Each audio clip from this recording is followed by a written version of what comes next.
Hey everyone, welcome to ambitious academy. मैं हूँ ऋषिका जैन और आज की इस वीडियो में हम लोग पढ़ने वाले हैं क्लास 10th का चैप्टर नंबर 2 जो कि है सेल्फ मैनेजमेंट स्किल्स। तो इसमें हम लोग ये सीखेंगे कि हम खुद को मैनेज कैसे करें, मतलब कि खुद के इमोशंस को मैनेज कैसे करें। तो हमारे साथ कभी कभी क्या होता है, जैसे हमने कुछ काम किया, बहुत मेहनत से किया, बहुत दिल लगा के काम किया, पर होता यह है कि उसका रिजल्ट जो हम चाहते हैं वो नहीं आ पाता।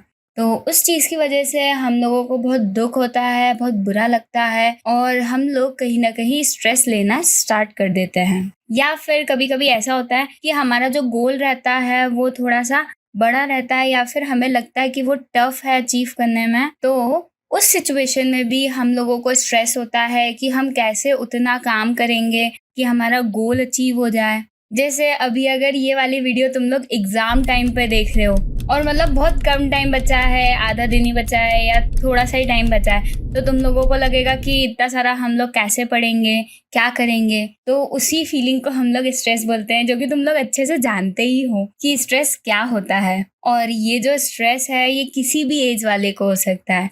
तो इसकी हम एक बार डिफाइन देख लेते हैं। तो स्ट्रेस जो होता है वो किसी भी स्टिमुलाई को देखकर जो हम रिएक्ट करते हैं उसे कहते हैं, ठीक है। और उसकी वजह से हमारी पर्सनालिटी में भी कुछ चेंजेस आ जाते हैं और जिस चीज़ की वजह से हमें स्ट्रेस हो रहा है उसे हम कहते हैं स्ट्रेसर। तो जैसे कोई भी चीज़ है, कुछ वर्कलोड है या फिर किसी को हमसे बहुत ज़्यादा हाई एक्सपेक्टेशंस हैं जो कि हम फुलफिल नहीं कर पा रहे हैं, तो उससे भी स्ट्रेस आ जाता है। तो वो एक्सपेक्टेशंस जो हो गई वो स्ट्रेसर बन जाती हैं। तो इन शॉर्ट, जिस भी चीज़ से हमें स्ट्रेस होता है उसे हम स्ट्रेसर कहते हैं। और ये स्ट्रेस है वो थोड़ा सा खतरनाक भी है क्योंकि इससे हमारा हेडेक हो सकता है या फिर हमें कुछ दिक्कत भी हो सकती है। तो इसको मैनेज करना बहुत इम्पॉर्टेंट हो जाता है। तो मान लो कि तुम लोग स्कूल जा रहे हो, ठीक है। स्कूल बस आई, तुम उसमें बैठ गए और फिर तुमने ये नोटिस किया कि जो तुम्हारे क्लासमेट्स हैं या फ्रेंड्स हैं उन लोगों ने दूसरी यूनिफॉर्म पहन रखी है और तुम गलती से गलत यूनिफॉर्म पहन के आ गए। तो उसके बाद तुम्हें स्ट्रेस होगा कि अरे मैंने तो गलत यूनिफॉर्म पहन ली, अब हम स्कूल जाएंगे तो हमें डांट पड़ेगी, पता नहीं क्या होगा। तो उस चीज़ का भी स्ट्रेस लेना स्टार्ट कर देते हैं। तो अगर हमें स्ट्रेस है और वो अगर हमें हार्म कर रहा है तो उस सिचुएशन में हमें स्ट्रेस मैनेजमेंट करना चाहिए। तो स्ट्रेस मैनेजमेंट में हम लोग क्या करते हैं, हम लोग प्लान करते हैं कि किस तरीके से हम लोग अपने स्ट्रेस या फिर जो भी डेली प्रेशर है हमारा उसके साथ कैसे डील करेंगे। तुम लोगों के साथ होता होगा कि स्कूल का होमवर्क मिल गया साथ में, फिर कोचिंग जाते हो तो वहाँ का होमवर्क मिल गया, अब उतना सारा पढ़ना है, उसके बाद फिर एग्ज़ाम्स आ जाती हैं तो उसके लिए अलग प्रिपेयर करना है। तो ये बर्डन हो जाता है, स्ट्रेस हो जाता है उसकी वजह से तुम लोगों को। तो हम लोग स्ट्रेस मैनेजमेंट में क्या सीखते हैं कि किस तरीके से हम अपने स्ट्रेस को कंट्रोल करें या फिर हमारा जो भी प्रेशर है उसको कैसे मैनेज करें इफेक्टिवली, हम लोग उसके साथ कैसे डील करें। क्योंकि चीज़ों से भागना कोई सॉल्यूशन नहीं होता, उसमें कहीं ना कहीं हम अपना ही लॉस कर लेते हैं। तो हमें क्या करना है, चीज़ों को मैनेज करना है और अगर हमें स्ट्रेस हो रहा है तो उसको भी मैनेज करना है। तो स्ट्रेस को मैनेज करने के लिए हमें ये ABC याद रखना चाहिए। अब ये ABC क्या है, तो A से है अवेयर। तो हमें जिस चीज़ की वजह से या जिस इवेंट की वजह से स्ट्रेस हो रहा है उसके बारे में हमें पता रहना चाहिए। फिर B से होता है बिलीव। तो हमें अपने पे ये बिलीव करना चाहिए कि जिस भी तरीके से हम उस सिचुएशन को हैंडल कर रहे हैं वो कहीं ना कहीं ठीक होगी, मतलब एक खुद पे बिलीव होना चाहिए कि हम कर लेंगे। फिर तीसरा है C जो कि है कॉन्सिक्वेंसेस। मतलब कि हमें पता है कि अगर कुछ गड़बड़ है तो जो आउटकम आने वाला है वो या तो अच्छा नहीं आएगा। तो उस सिचुएशन में हम लोगों को जो लॉस है उसको कम से कम रखने की कोशिश करना चाहिए, बाकी जो आउटकम आने वाला है वो तो आएगा ही सही। अब हमें क्या लगता है कि जो स्ट्रेस होता है वो बुरा होता है, पर कुछ कुछ केसेस में ये अच्छे रिजल्ट भी दे जाता है। कुछ केसेस में क्या होता है, हम लोग स्ट्रेस लेना स्टार्ट कर देते हैं और उस स्ट्रेस के चक्कर में हम लोग अच्छा परफॉर्म कर जाते हैं। जैसे कुछ टूर्नामेंट है, हम लोग उसका स्ट्रेस ले रहे हैं, हमने स्ट्रेस ले लेके अच्छे से प्रिपेयर किया, हमने प्रैक्टिस जो थी वो बहुत अच्छे से कर ली, तो उसकी वजह से हमें पॉजिटिव रिजल्ट्स भी मिल जाते हैं और कभी-कभी हमारे साथ होता है कि लास्ट मोमेंट पे जब हम पे स्ट्रेस पड़ता है, तो हमें लगता है कि नहीं अच्छा ही करना है और हम अपनी लिमिट्स को पुश करके और जो काम हमने मतलब कभी किया भी नहीं होगा, वो काम भी कर जाते हैं। तो ये स्ट्रेस की वज़ह से पॉसिबल होता है और हम इसे यूस्ट्रेस कहते हैं। हम लोग स्ट्रेस को जनरली बुरा मानते हैं, पर ये कभी-कभी अच्छे रिज़ल्ट्स भी दे जाता है। अब देखो, स्ट्रेस मैनेजमेंट इम्पोर्टेंट क्यों है, वो जान लेते हैं। तो हमारी लाइफ में कभी-कभी स्ट्रेसफुल सिचुएशंस आ जाती हैं, तो हम लोग घबरा जाते हैं, चिड़चिड़े हो जाते हैं। तो वो सारी चीज़ें नहीं हो, हमारा एक पॉजिटिव एटीट्यूड बना रहे, तो उसके लिए स्ट्रेस मैनेजमेंट बहुत इम्पोर्टेंट है। और तो और जो हमारा स्ट्रेस मैनेजमेंट रहता है, वो कहीं न कहीं जो स्ट्रेसर रहता है, उसको टारगेट करने में मदद करता है। हम डायरेक्ट जिससे हमें स्ट्रेस हो रहा है ना, उसको टारगेट करते हैं। और स्ट्रेस मैनेजमेंट कहीं न कहीं जो हमारी हेल्थ रहती है, उसको भी इम्प्रूव करने में मदद करता है। वो हमारा इम्यूनिटी सिस्टम बूस्ट कर देता है और जो हमारी लाइफ़स्टाइल रहती है, उसमें एक पॉज़िटिव चेंज लेकर आता है। अब हम लोग ये जान लेते हैं कि हम लोग कैसे अपने स्ट्रेस को मैनेज कर सकते हैं। मतलब कि कुछ टेक्निक्स देख लेते हैं। तो सबसे पहली चीज़ हम क्या करेंगे, फ़िज़िकल एक्सरसाइज़। अगर तुम में से किसी को स्ट्रेस है तो जाओ एक्सरसाइज़ करो, आउटडोर गेम्स खेलो। क्योंकि ऐसा होता है कि जब भी हम एक्सरसाइज़ करते हैं, तो हमें मेंटली बहुत अच्छा फ़ील होता है, हमें बहुत स्ट्रॉन्ग फ़ील होता है। और अगर हम आउटडोर गेम्स खेलते हैं, तो उसमें हम लोग दूसरे लोगों से भी इंटरैक्ट करते हैं, मिलते हैं, तो हमें अच्छा फ़ील होता है और हम लोग भागा-दौड़ी कर लेते हैं, तो एक तरह से एक्सरसाइज़ ही हो जाती है, तो हमें फ़िज़िकली भी अच्छा फ़ील होता है। और अगर हम रेगुलरली एक्सरसाइज़ करते हैं, तो कहीं न कहीं हमारा जो सेल्फ़ कॉन्फिडेंस है, वो इंक्रीज़ हो जाता है और जो एंग्ज़ायटी और डिप्रेशन है, वो थोड़ी-सी कम हो जाती है। और कहीं न कहीं ये अपनी स्लीप को भी सुधारने में मदद करती है। तो इसलिए हमें एक्सरसाइज़ करना चाहिए या फिर कुछ फ़िज़िकल एक्टिविटी करना चाहिए।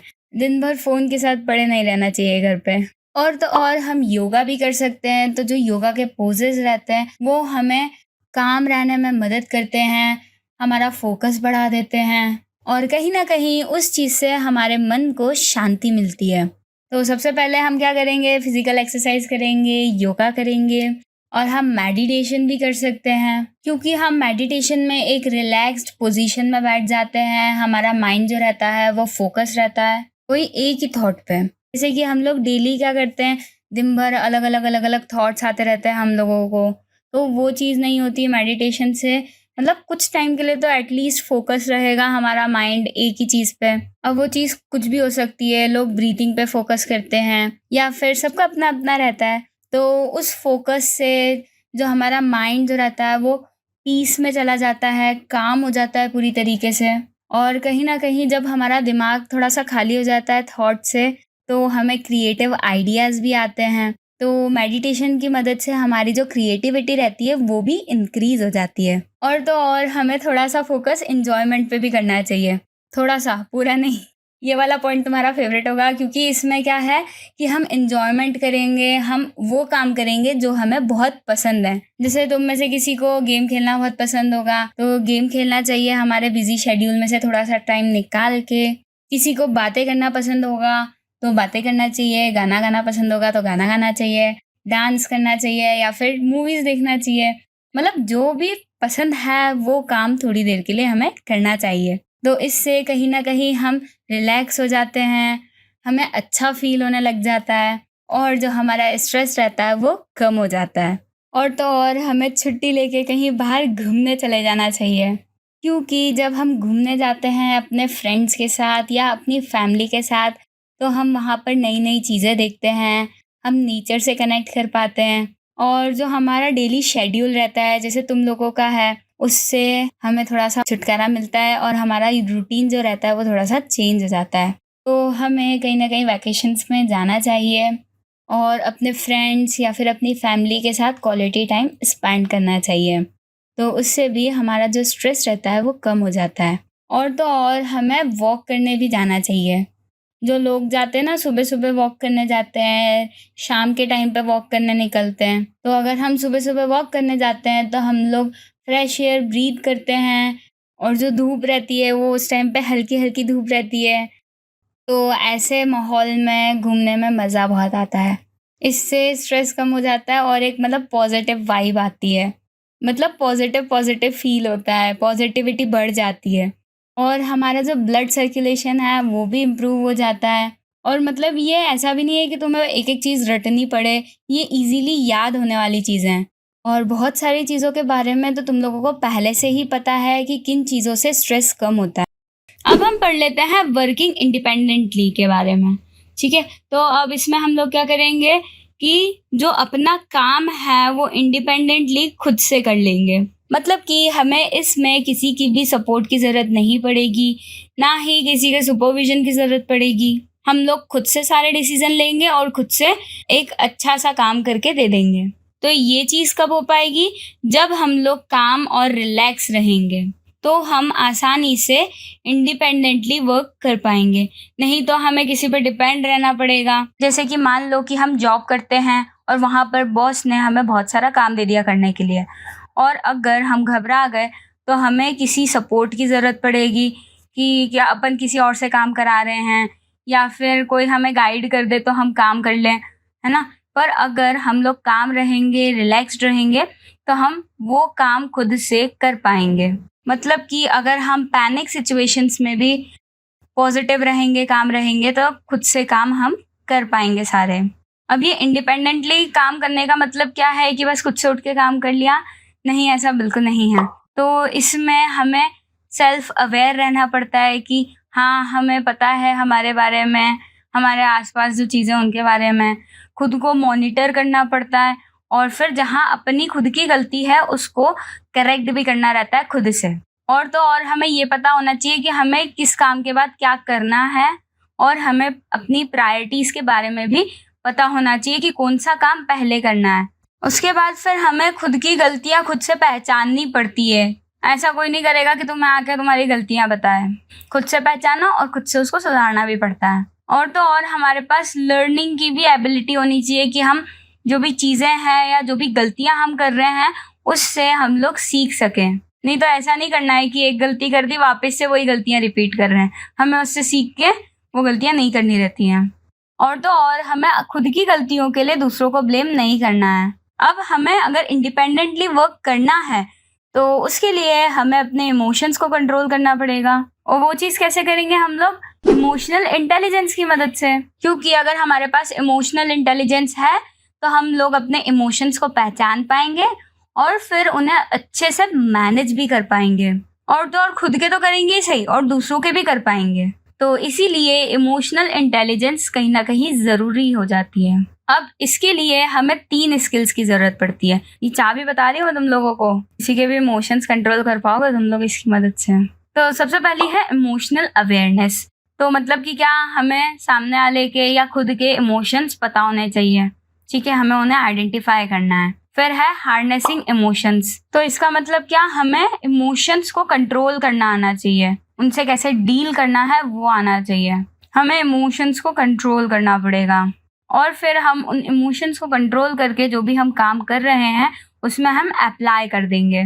कि मतलब अगर प्रॉब्लम सॉल्विंग कर रहे हैं या फिर डिसीज़न मेकिंग कर रहे हैं, तो ऐसा नहीं बिल्कुल इमोशनल होके हम कुछ भी कर दें। हमें उनको कंट्रोल में भी रखना है और फिर जितने ज़रूरत है उतने इमोशंस उस पे अप्लाई भी करने हैं, ठीक है? उसके बाद हम क्या करेंगे? जो भी हमारे इमोशंस हैं उनको मैनेज करेंगे। तो ये एक ऐसी एबिलिटी है जिसकी मदद से हम अपने इमोशंस को रेगुलेट कर पाते हैं और हम दूसरों को उनके इमोशंस को रेगुलेट करने में मदद करते हैं। अभी हम इमोशंस को कैसे मैनेज करेंगे? तो सबसे पहले हम लोग जो भी इमोशंस हैं उसको समझने की कोशिश करेंगे। हम लोग पहले बिहेवियर को समझेंगे और फिर हम लोग एक लिस्ट बना लेंगे कि बिहेवियर में क्या-क्या गड़बड़ी है, तो उन सारी चीज़ों की लिस्ट बना लेंगे कि हमें किस पे और मेहनत करनी पड़ेगी। उसके बाद फिर हम करेंगे रैशनलाइज़। तो इसमें हम क्या करेंगे कि जो भी डिसीज़न लेना रहेगा, वो हम एकदम से नहीं लेंगे, ठीक है? हम अपनी जो भी प्रॉब्लम है उसको पहले सॉर्ट करेंगे, मतलब कि थोड़ा-सा सुलझाने की कोशिश करेंगे। उसके बाद हम लोग सारे अल्टरनेटिव्स निकालेंगे, उनके एडवांटेजेस, डिसएडवांटेजेस देखेंगे। उसके बाद बड़ा सोच समझ के हम लोग कोई डिसीज़न लेंगे। और फिर तीसरी चीज़ हम ये करेंगे कि हम लोग प्रैक्टिस करेंगे, मतलब कि योगा करेंगे, मेडिटेशन करेंगे या फिर एक्सरसाइज करेंगे, जिससे हम लोग काम रह सकें। अब हम बढ़ते हैं सेल्फ अवेयरनेस के बारे में। तो इसमें हम लोग अपनी स्ट्रेंथ्स और वीकनेस को पहचानते हैं। तो ये जो सेल्फ अवेयरनेस है ये 2 टाइप की होती है, एक होती है इंटरनल सेल्फ अवेयरनेस और दूसरी होती है एक्सटर्नल सेल्फ अवेयरनेस। तो इंटरनल सेल्फ अवेयरनेस में हम लोग खुद के बारे में जानते हैं कि हम अंदर से कैसे हैं, हमारी खुद की वैल्यूज़ क्या हैं, हम क्या करना चाहते हैं, हमारी फीलिंग्स, हमारे थॉट्स, हमारी स्ट्रेंथ और वीकनेस के बारे में जानते हैं और उनका क्या इम्पैक्ट पड़ता है दूसरों पे उसके बारे में जानते हैं। और एक्सटर्नल सेल्फ अवेयरनेस में हम लोग ये जानते हैं कि दूसरे लोग हमको कैसे देखते हैं, मतलब कि दूसरे हमें कैसे जज करते हैं, कि वो लोग क्या सोचते हैं कि हमारे थॉट्स कैसे हैं, हमारा बिहेवियर कैसा है, उनको क्या लगता है कि हमारी स्ट्रेंथ क्या है और वीकनेस क्या है। तो इससे हमें ये पता चलता है कि हम दूसरों के सामने कैसे अपीयर होते हैं। अब हमने ये पढ़ लिया कि सेल्फ अवेयरनेस में हम अपने बारे में जानते हैं। अब जानेंगे कैसे, तो वो भी सीख लेते हैं। तो इसमें हम लोग अपनी स्ट्रेंथ्स को ढूंढने की कोशिश करते हैं। अब स्ट्रेंथ कैसे ढूंढेंगे, तो तुम लोग उस चीज़ के बारे में सोचो जो कि तुम्हें अधिकतर टाइम सक्सेस दिलाने में मदद करती है। कौन सी वो क्वालिटी है तुम्हारी जिसकी वजह से तुम लोग सक्सेस हो पाते हो। जैसे कि कुछ लोगों की कम्युनिकेशन स्किल्स बहुत अच्छी होती हैं, तो वो उसकी वजह से डोमिनेट कर जाते हैं। कुछ लोगों का फिजिक अच्छा होता है, तो उस चीज़ का उन्हें बेनिफिट मिल जाता है। तो इस चीज़ के बारे में सोचो। दूसरी चीज़ ये सोचो कि दूसरे लोग जो हैं वो हमारी किस क्वालिटी को अप्रिशिएट करते हैं, उनको हम में क्या पसंद आता है। और ये सोचो कि कौन सी ऐसी चीज़ है जो तुम बहुत अच्छे से कर लेते हो। कुछ लोग डिबेट बहुत अच्छे से कर लेते हैं, कुछ लोगों का आर्ट बहुत अच्छा होता है, कुछ लोग डांस बहुत अच्छा करते हैं। तो ऐसे हैं। उसके बाद फिर हम लोग अपनी वीकनेस निकालेंगे। तो वो कैसे निकालेंगे, तो हम ये सोचेंगे कि हमें क्या काम करने में बहुत दिक्कत आती है। और फिर अगर हमें वो चीज़ पता चल जाए तो ऐसा नहीं है हमें घबरा जाना है, हमें उस चीज़ को एक्सेप्ट करना है कि हाँ हम में ये कमी है और फिर उसको इम्प्रूव करने की कोशिश करनी है पूरी। और फिर हमें ये सोचना है कि हम कैसे और अच्छा काम कर सकते हैं, और हमें ये भी सोचना है कि दूसरे हमसे बेहतर कैसे कर लेते हैं। तो थोड़ी उनकी मेथड्स भी अप्लाई कर सकते हैं हम अपने काम में। उसके बाद फिर हम एक छोटा सा डिफरेंस देख लेते हैं इंटरेस्ट और एबिलिटीज़ का। अब इंटरेस्ट क्या होता है, तो इंटरेस्ट वो चीज़ें हैं जो कि हमें फ्री टाइम में करना बहुत पसंद है और जिससे हमें खुशी मिलती है, ऐसा नहीं कि मजबूरी में कर रहे हैं। और एबिलिटी क्या होती है, तो कोई भी काम को हम कर सकते हैं, मतलब वो हमारी क्या है, एक एबिलिटी है। और इंटरेस्ट ऐसी चीज़ होती है जिसके बारे में हम लोग क्यूरियस होते हैं, हमें और जानने की इच्छा होती है, हमें और वो काम करने की इच्छा होती है। और मतलब उस चीज़ के लिए किसी और को हमें फोर्स भी नहीं करना पड़ता कि नहीं तुम ये काम करो, ठीक है। वीडियो गेम्स खेलना या फिर बाहर जाके खेलना, तो हो सकता है कुछ लोगों का वो इंटरेस्ट हो जिस चीज़ के लिए किसी को फोर्स नहीं करना पड़ता, हम खुद से जाके वो काम कर लेते हैं। या फिर कुछ लोगों को ड्राइंग करना पसंद होगा। तो तुम लोग अपने अपने इंटरेस्ट कमेंट करके बताना कि तुम लोगों को क्या पसंद है। और वहीं अगर हम एबिलिटी की बात करें, तो एबिलिटी की मदद से हम लोग जो भी अपना काम है वो बड़ी ही अच्छी तरीके से कर पाते हैं, क्योंकि वो हमारी एक एबिलिटी है। तो हम उसको ऐसे मज़े के लिए नहीं करते, बट हाँ बहुत ज़्यादा अच्छे तरीके से कर पाते हैं। और जब हमारा जो इंटरेस्ट है वो अपनी एबिलिटी से मैच नहीं करता, मतलब कि जैसे किसी को इंटरेस्ट है गिटार सीखने में, उसने गिटार ले भी लिया, सीख रहा है, बजाता है थोड़ा, पर उतने अच्छे से बजाना अभी नहीं आता। तो अभी वो गिटार बजाना सिर्फ उसका इंटरेस्ट है, उसकी एबिलिटी नहीं है। पर वो अगर चाहें तो ट्राई कर सकते हैं और फिर उसमें भी इम्प्रूवमेंट कर सकते हैं और उसको अपनी एक एबिलिटी बना सकते हैं। उसके बाद हम लोग आ जाते हैं अपने नेक्स्ट टॉपिक पे, जो कि है सेल्फ मोटिवेशन। तो सेल्फ मोटिवेशन में क्या होता है, हम खुद ही से खुद को मोटिवेट कर लेते हैं, ठीक है।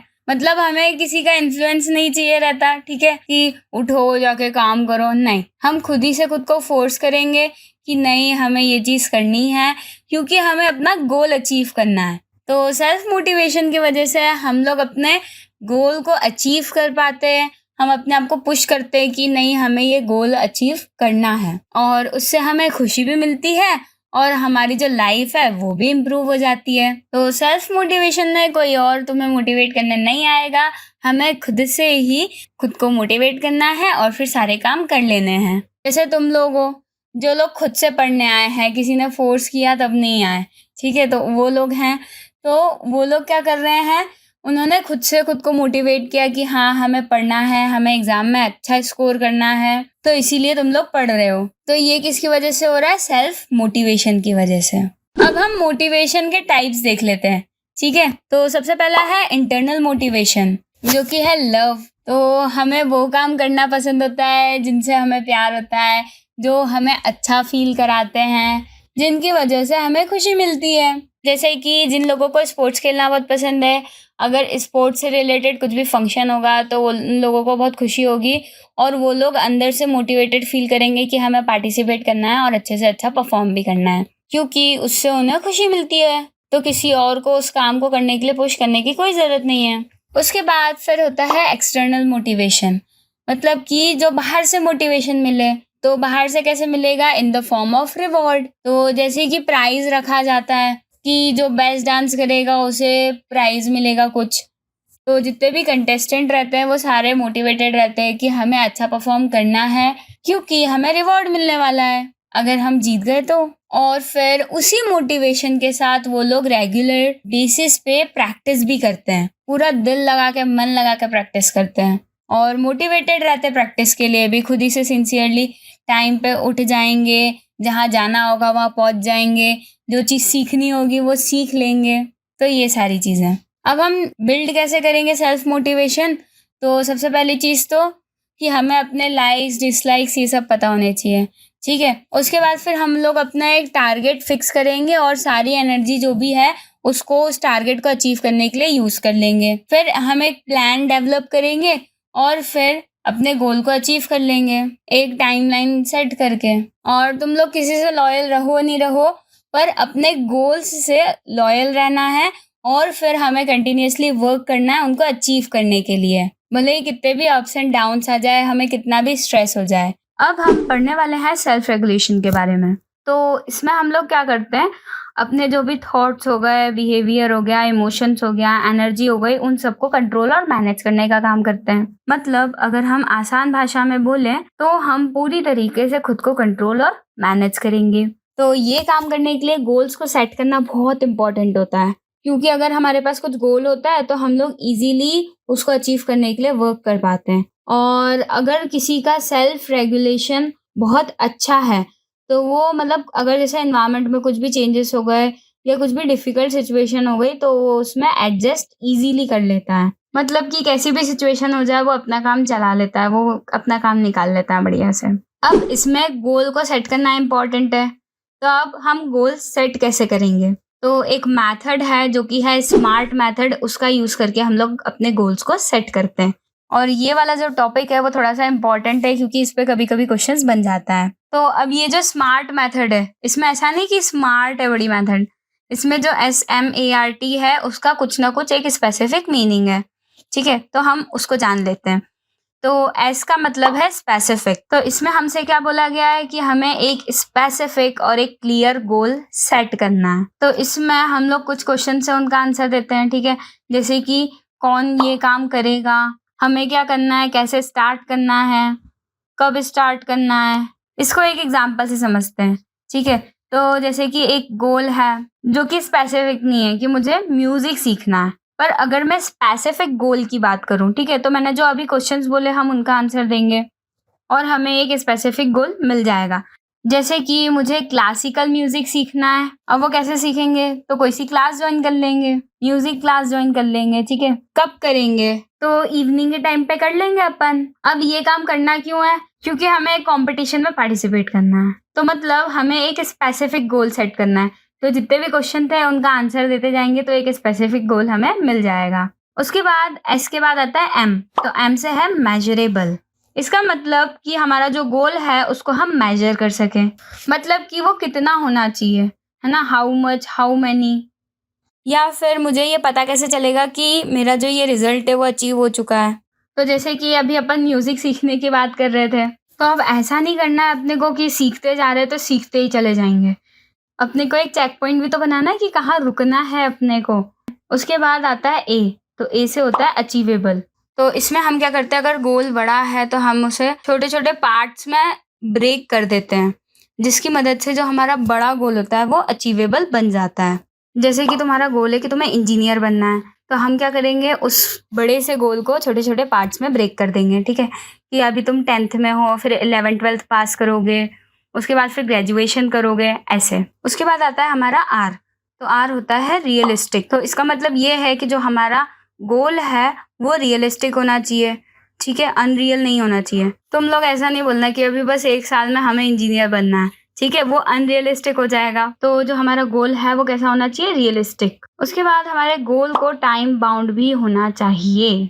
मतलब अगर जैसे हमारा गोल है कि हमें एक फाइल बनानी है, तो ऐसा नहीं कि सालों तक बना ही रहे हैं, हमारे पास एक डेडलाइन होनी चाहिए। जैसे कि किसी का गोल है, किसी को वेट रिड्यूस करना है, ठीक है, उसने बोला कि मेरे को 5 किलो वजन कम करना है, तो पता चले उसने टाइम बाउंड ही नहीं किया उसको, और वो और बढ़ा लिया उसने वजन, इस चक्कर में कि हाँ कर लेंगे, आराम से कर लेंगे, 1-2 महीने बाद कर लेंगे, तब तक और बढ़ गया। तो ऐसा नहीं करना है, अपने को टाइम लिमिट रखनी है, टाइम बाउंड रखना है। जैसे कि गोल है 5 किलो वजन कम करेंगे 5 महीने में, तो ये एक पर्टिकुलर गोल है और इसको अचीव किया जा सकता है। उसके बाद फिर हम लोग चलते हैं सेल्फ रेगुलेशन पे, जो कि है टाइम मैनेजमेंट वाला। ठीक है, तो हमें टाइम मैनेज करना भी बहुत ज़रूरी है, क्योंकि टाइम सबके पास लिमिटेड ही होता है। ठीक है, दिन में 24 आवर्स ही होते हैं हमारे, पर अगर हम अच्छे से अपने टाइम को मैनेज करेंगे तो हम ज़्यादा काम कर पाएंगे उन्हीं 24 आवर्स में। तो जो हमारी थिंकिंग स्किल्स है वो हमें अपना काम टाइम पे ख़त्म करने में मदद करती हैं। और हमें रोज़ अपना जो टाइम है उसको एनालाइज करना चाहिए कि हमने कितनी देर क्या किया और हमें किस काम को करने में कितनी देर लग रही है, और हमें धीरे धीरे करके अपना जो टाइम है वो रिड्यूस करना चाहिए। तो इफ़ेक्टिव टाइम मैनेजमेंट की 4 स्टेप्स हैं, तो वो हम देख लेते हैं एक बार। सबसे पहले ये कि हमें अपना जो दिन है उसको पहले से प्लान करना चाहिए। मतलब हम दिन में जो जो काम करने वाले हैं उसकी एक लिस्ट होनी चाहिए हमारे पास। उसके बाद हमारे पास अब लिस्ट आ गई, ठीक है, कि क्या क्या करना है। अब हम उसको प्रायोरिटाइज करेंगे, मतलब कि पहले कौन सा काम करना है उसको देखेंगे और बाद में कौन सा करना है उसको देख लेंगे। ठीक है, उस पर नंबरिंग कर देंगे या रैंकिंग कर देंगे, जो करना है वो कर देंगे। और हमारी एक थोड़ी सी आदत होती है कि जरा से में हम लोग फ़ोन देखने बैठ जाते हैं या फिर कुछ टाइम पास करने लग जाते हैं, तो वो हमें नहीं करना है। हमें अपना पूरा टाइम अच्छे से यूटिलाइज़ करना है और टाइम पास नहीं करना है। और अगर हम जैसे टाइम पास कर रहे हैं, जैसे फ़ोन चला रहे हैं, तो हमें क्या करना चाहिए, हमें उसको ट्रैक करना चाहिए कि हम कितना टाइम पास कर रहे हैं। ठीक है, फ़ोन पे कर रहे हैं तो हमें उसका वॉच टाइम देख लेना चाहिए कि हम कितना टाइम बर्बाद कर रहे हैं। और फिर हमें अपनी टाइम वेस्ट करने वाली हैबिट को सुधारना है और टाइम वेस्ट नहीं करना है। और अगर तुम लोगों को किसी भी चीज़ की वीडियो चाहिए तो तुम लोग कमेंट सेक्शन में सजेशंस ड्रॉप कर सकते हो। इस वाली वीडियो के लिए भी मेरे पास कमेंट आए थे, तो मैंने ये पहले बना के और फिर अपलोड करी है अभी। तो अगर तुम लोगों को अगर कोई स्पेसिफिक वीडियो चाहिए तो तुम लोग कमेंट सेक्शन में बिल्कुल सजेशंस ड्रॉप कर सकते हो। तो यहाँ पर हमारी यूनिट 2 जो है वो ख़त्म होती है। तो मिलते हैं नेक्स्ट वीडियो में, तब तक के लिए बाय।